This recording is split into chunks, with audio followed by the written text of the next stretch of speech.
technologie pour ce partenariat assez fructueux, voilà, qui nous apporte du bonheur ici, franchement, et c'est le lieu de le dire. Grand merci, voilà, parce que c'est quand même un groupe guinéen, voilà, qui fait du chemin, qui fait son chemin, et on en parlera dans cette émission. D'ici là, ouais, grand merci à Héron. Grand merci à Héron. Franchement, c'est du 100%.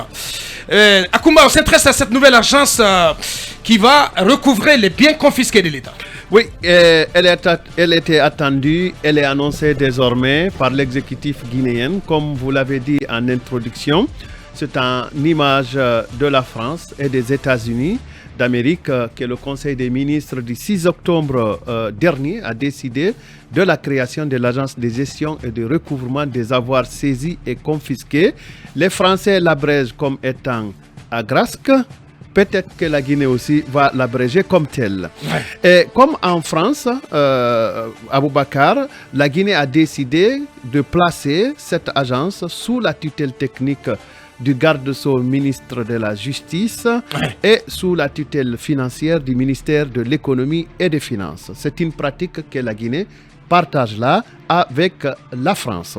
Et c'est également une pratique partiellement partagée par les États-Unis parce que cette agence aux États-Unis relève du ministère de la Justice. Puisqu'il s'agit pour la Guinée d'une inspiration française, l'AGRASC guinéenne devrait être un établissement public à caractère administratif avec un conseil d'administration, en tout cas c'est le cas en France, et le directeur général devrait être un magistrat issu de l'ordre judiciaire. Un magistrat issu de l'ordre judiciaire, c'est le cas en France. La mise en place donc de cette agence est telle dans le cas guinéen, une disgrâce de l'agent judiciaire de l'État. Nous pensons que rien ne nous dit qu'il en sera ainsi parce qu'en France, il y a un agent judiciaire de l'État qui était d'abord un agent judiciaire du Trésor, un agent du Trésor qui est devenu finalement agent judiciaire de l'État. Nous pensons que les deux missions sont différentes. Donc en attendant les textes fondateurs, parce qu'il ne faudra pas quand même aller vite en besogne, les textes fondateurs définiront les champs d'action.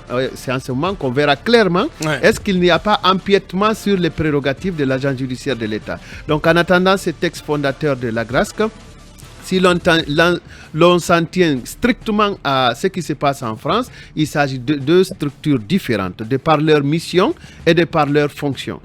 Si l'agent judiciaire de l'État représente l'ensemble des services de l'État devant les juridictions, de l'ordre judiciaire bien sûr, l'AGRASC, elle, cette agence-là donc, aura pour tâche, je le présume, de mieux s'investir pour la saisie et la confiscation des avoirs acquis de manière illicite.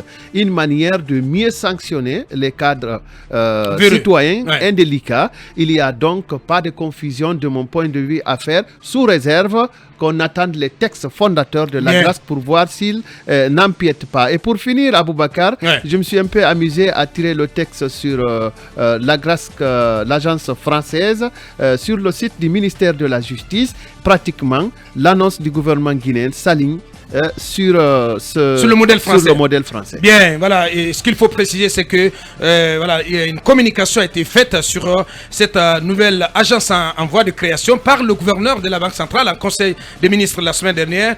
Mais voilà, appelé à mieux se pourvoir. Voilà, le texte n'est pas totalement adopté avant que le président de la transition ne prenne le décret pour créer officiellement cette AGRASC. C'est ce qu'on pouvait dire en première partie. Voilà, pour la première fois, il n'a pas dit un mot. D'Amirador dans toute la première partie. Lui, c'est Talibé Bari. Voilà, il va être plus loquace dans la deuxième partie.